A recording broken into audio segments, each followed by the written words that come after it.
இஸ்ரவேலின் துதிக்குள் வாசமண்ணும் தேவனே, இந்நேரம் அடியாரின் துதிகள் மத்தியில் இறங்கி வந்திடுமே.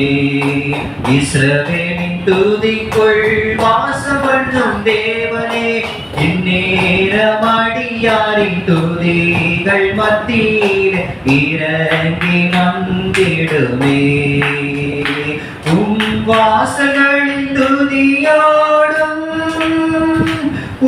பிரகாரத்தில் புகழ்ச்சியோடு, வாசல்களின் துதியோடும்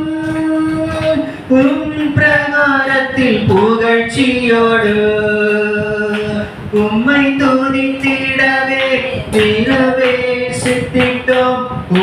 நாமத்தை ஒரு